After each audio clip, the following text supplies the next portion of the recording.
ഏഷ്യാകപ്പിലെ India Pakistan മത്സരത്തിനെതിരെ Aditya Thackeray മത്സരം നടത്തരുതെന്ന് കേന്ദ്ര സർക്കാരിനോട് ആവശ്യപ്പെട്ട് കേന്ദ്രമന്ത്രി മൻസുഖ് മാണ്ഡവ്യയ്ക്ക് ആദിത്യ താക്കറെ കത്തയച്ചു.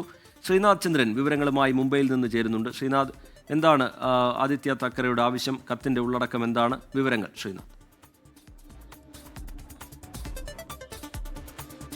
ടി കെ, രക്തവും വെള്ളവും ഒരുമിച്ചൊഴുകില്ല എന്ന് പ്രധാനമന്ത്രി സ്വാതന്ത്ര്യദിനത്തിൽ ആവർത്തിച്ച ആ പ്രസ്താവന ഓർമ്മിപ്പിച്ചുകൊണ്ടാണ് ഇപ്പോൾ കേന്ദ്ര സർക്കാരിനെ ആദിത്യ താക്കറെ സമീപിച്ചിരിക്കുന്നത്. ഏഷ്യ കപ്പിൽ ഇന്ത്യയും പാകിസ്ഥാനും തമ്മിലുള്ള മത്സരം നടത്താൻ പാടില്ല, അത് രാജ്യസുരക്ഷയെ ബാധിക്കുന്ന ഒരു കാര്യം കൂടിയാണ്. ഇത്തരമൊരു നീക്കം, ഈ പഹൽഗാം ആക്രമണം അടക്കം മുന്നിൽ നിൽക്കെ എന്തുകൊണ്ടാണ് ഇത്രയും നാണംകെട്ട രീതിയിൽ BCCI ഇത്തരമൊരു മത്സരത്തിന് മുതിർന്നത് എന്ന ചോദ്യമാണ് ആദിത്യ താക്കറെ ഉന്നയിക്കുന്നത്. നമുക്കറിയാം, ശിവസേന യഥാർത്ഥത്തിൽ ഇന്ത്യ പാകിസ്ഥാൻ മത്സരങ്ങളെ പലപ്പോഴും എതിർത്തിട്ടുള്ള ഒരു പാർട്ടിയാണ്. 91-ൽ ഇന്ത്യ പാകിസ്ഥാൻ മത്സരം തടയാൻ വേണ്ടി വാങ്കഡെ സ്റ്റേഡിയത്തിലെ പിച്ച് കുത്തിപ്പൊളിച്ച ചരിത്രം അവർക്കുണ്ട്.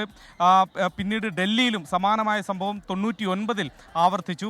വീണ്ടും ഒരിക്കൽ കൂടി ഒരു ടെസ്റ്റ് മത്സരം ഡൽഹി ഫിറോസ് ഷാ കോട്ലയിൽ വന്നപ്പോൾ അവിടെ വിഷമുള്ള പാമ്പുകളെ ഇറക്കിവിടും എന്ന് ഭീഷണിപ്പെടുത്തുകയും പിന്നീട് BCCIക്ക് പാമ്പ് പിടുത്തക്കാരെ ഇറക്കേണ്ടി വന്ന ഒരു ചരിത്രമൊക്കെ ശിവസേനയ്ക്കുണ്ട്. അതുകൊണ്ട് മുൻപും ഇന്ത്യ പാകിസ്ഥാൻ മത്സരങ്ങൾക്കെതിരെ ശക്തമായ നിലപാട് സ്വീകരിച്ചിട്ടുള്ള പാർട്ടിയാണ് ശിവസേന ഉദ്ധവ് വിഭാഗം നേതാവായ ആദിത്യ താക്കറെ പഹൽഗാം ആക്രമണത്തിന്റെ പശ്ചാത്തലത്തിലാണ് ഇപ്പോൾ അത്തരമൊരു ആവശ്യം കൂടുതൽ കടുപ്പിക്കുന്നത്. ശരി, ശ്രീനാഥ് ചന്ദ്രൻ മുംബൈയിൽ നിന്ന് വിശദാംശങ്ങൾ പങ്കുവയ്ക്കുകയായിരുന്നു.